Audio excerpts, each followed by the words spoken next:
A nivel local y mundial, el enfrentar a la pandemia es parte hoy de una fase de transición dirigida a dinamizar la reactivación económica, pero evitando rebrotes de la pandemia. Vamos a valorar cómo avanza o retrocede esta nueva normalidad hoy con la alcaldesa Cynthia Viteri. Bienvenida y gracias por estar con nosotros. Muchísimas gracias por la invitación. Un abrazo a todos. ¿Cómo entramos a esta tercera semana sin estado de excepción? Siguen aumentando los casos a nivel nacional, aunque los médicos no hablan de una segunda ola de rebrote. ¿Cómo están las estadísticas en Guayaquil? A ver, nosotros terminamos la fase de barrido y empezamos la fase confirmatoria. En efecto, los números que usted dio son ciertos. Las últimas cifras con PCR, es decir, confirmatorias, nos dan una tasa del 1,02.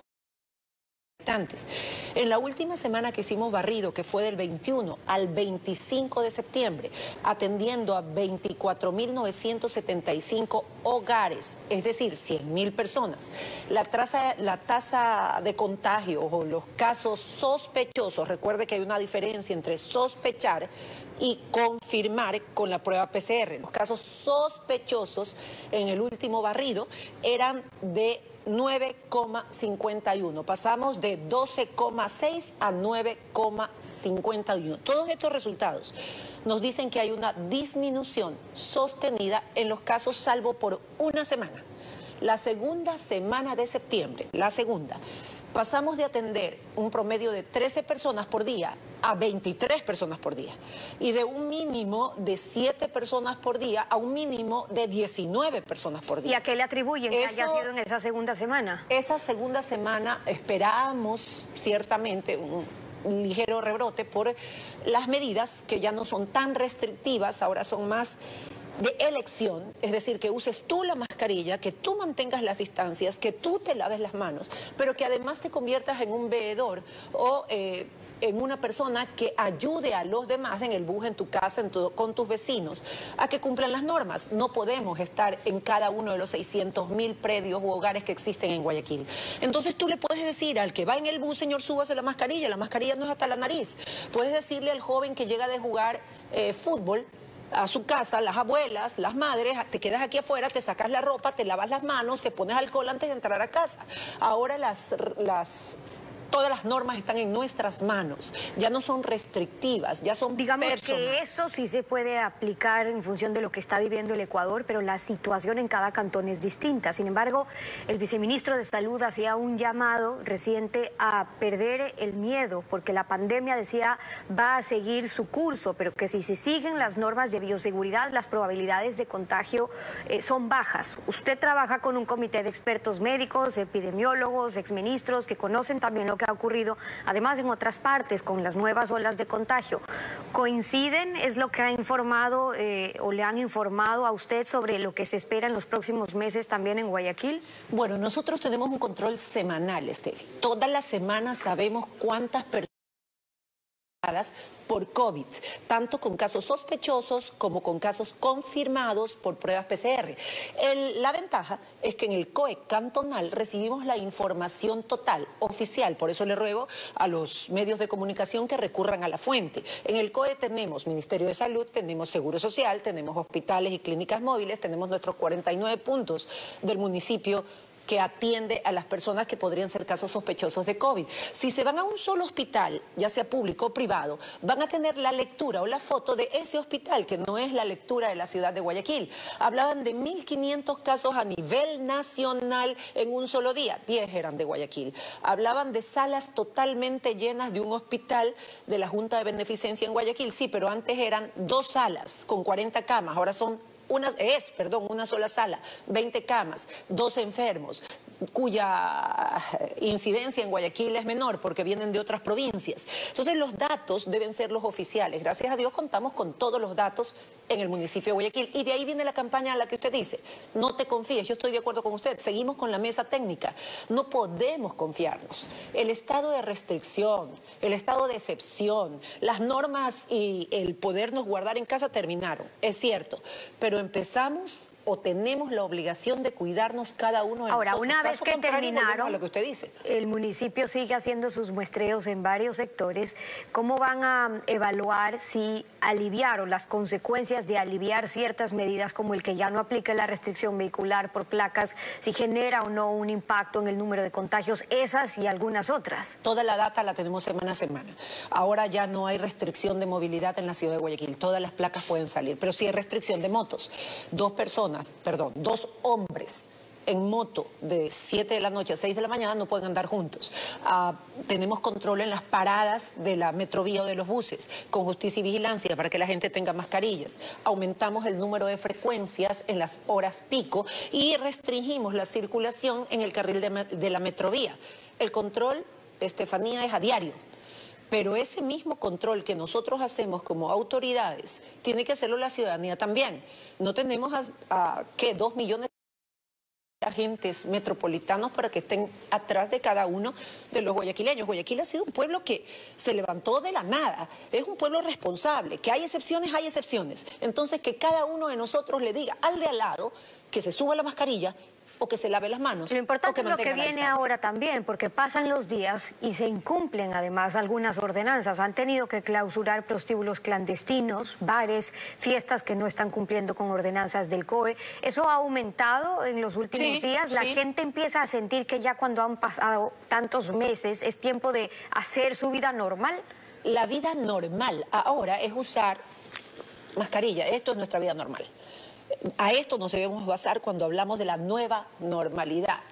Han habido muchísimos actos o eventos en casas o en discotecas o en bares clandestinos que han ameritado la clausura y algunos a clausura definitiva. Hemos tenido que correr a las personas que estaban en la 17 a la 18, porque ahora estaban en la 17 y en las calles aledañas. En la 18 las podemos controlar. Hemos abierto ya en medidas que van hacia esa nueva normalidad los centros de capacitación para adultos, también los restobares, también cafeterías con gente afuera sin cobrarle tasas por uso de vía pública. Vamos avanzando, es cierto, pero sin ustedes, sin cada uno de los guayaquileños, que lo ha hecho bien en su gran mayoría, no podríamos tener las cifras que tenemos ahora. Los ojos o la mirada está en la reactivación, y para fomentar esa llamada reactivación de varios negocios se han suspendido, o se habló de la suspensión de tasas municipales a hoteles, a restaurantes, se aumentó el aforo en sitios de concurrencia masiva. ¿Qué reacciones ya tienen sobre aquellos estímulos, sobre la flexibilización para muchos sectores que no resulta suficiente? Muy bueno, sabe que nos unimos con la empresa privada. 100 cafeterías o restaurantes tienen el permiso en este momento de utilizar el espacio público sin pagar nada al municipio. Pero además, todas las toldas, sillas y toda la jardinería es gratuita, la pone la empresa privada. Ahora, 20 bares en plan piloto se convierten en resto bares, es decir, que van a vender comida. Anulamos la tasa de habilitación, una tasa que le paga cualquier actividad comercial, sea profesional, un negocio de belleza, comida, etcétera, industrias, compañías. Todo el 2021 dejamos de percibir 9 millones de dólares por esa tasa. Y eliminamos también durante este año y el siguiente las tasas relacionadas con el turismo, 2 millones menos para el municipio. Que la gente no es despedida de sus negocios, que la gente no es despedida de sus trabajos, que pueden haber mayores oportunidades. En lo que nos enfocamos es en eso, en que la gente conserve su empleo y que los negocios puedan prosperar. Y en eso estamos enfocados. La queja suele ser en cuanto a la gestión de varios trámites, los que dependen del caso del municipio, qué es lo que se tiene previsto para evitar esa burocratización en cuanto a los tiempos, los trámites, lo que se requiera justamente para agilitar y que no sea un proceso más que se logra alargar. Hemos habilitado por lo menos 7 oficinas hasta el momento, pequeños municipios en distintos sectores de la ciudad, en el noroeste, en el sur, en el centro, en todo lado, inclusive en las parroquias rurales, donde puedes ir a hacer tu trámite sin salir de tu barrio. Esto es parte de la planificación de la ciudad, dividir la ciudad en más de 90 sectores, cada una con una pequeña oficina municipal donde tú no tienes que trasladarte al centro para hacer lo que debes hacer y poder despachar a la brevedad posible cada uno de los permisos o trámites. Por eso el COE trabaja todas las semanas en esto, sobre todo en la aprobación de los protocolos de bioseguridad. Hablando del COE, la semana pasada usted rechazó nuevamente la aprobación del COE nacional con el plan piloto del retorno voluntario a las clases presenciales. No se la va a aplicar en Guayaquil porque no están autorizadas los planes pilotos. La suspensión será hasta terminar el año lectivo 2020-2021, dijo usted.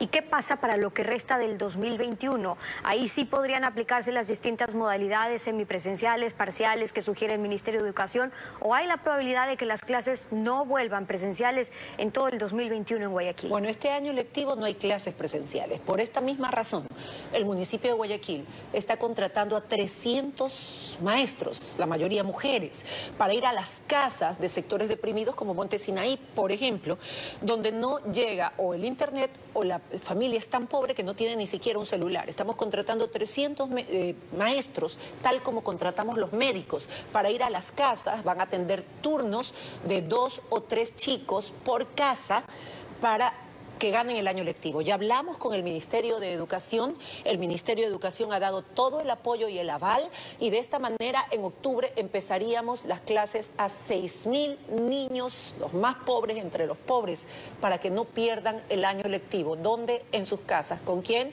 Con recursos del municipio de Guayaquil. ¿A través de qué? De 300 profesionales, maestros, y todo con el aval del Ministerio de Educación. Eso para aquellas zonas más afectadas, que son más, de hecho, pero por lo menos los que no están teniendo alcance ni a internet ni a conexión y prácticamente han tenido que dejar sus estudios, pero la preocupación es también por tener una planificación de lo que puede pasar, y dependerá mucho de cómo transcurran los meses también con la pandemia, pero en la planificación que se tiene prevista para el 2021 hasta que termine el año lectivo, ok, estamos hablando de los primeros meses, y después... Nosotros también, Steffi, hemos aumentado 3.000 puntos más de internet gratuito y sin cable. Pasamos de 6.000 a 9.000.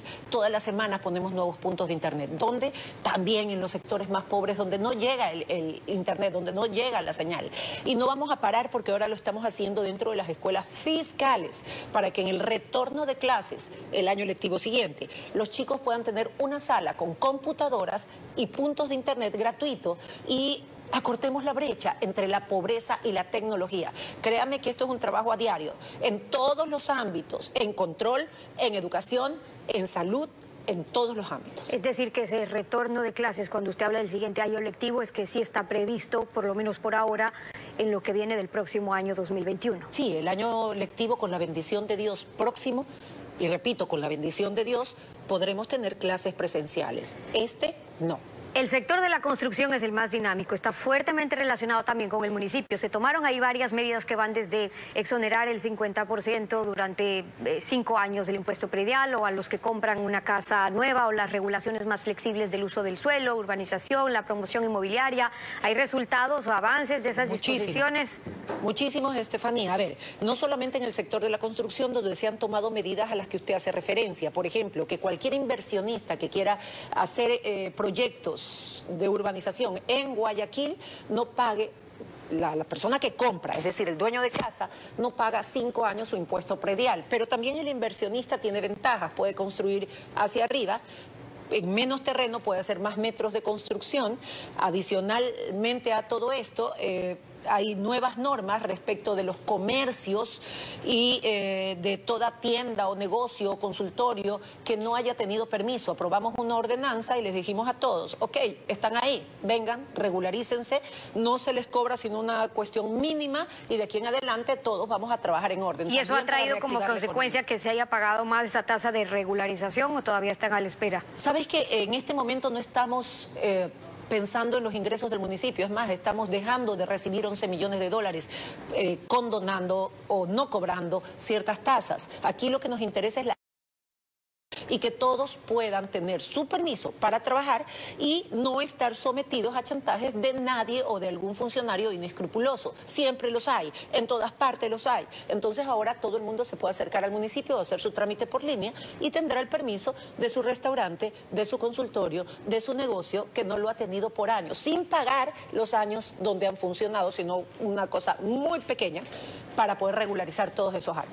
Las respuestas de la alcaldesa de Guayaquil, Cintia Viteri, acompañándonos hoy en Contacto Directo. Gracias por haber estado con nosotros. Gracias a usted por la invitación. 7 de la mañana con 11 minutos en Contacto Directo.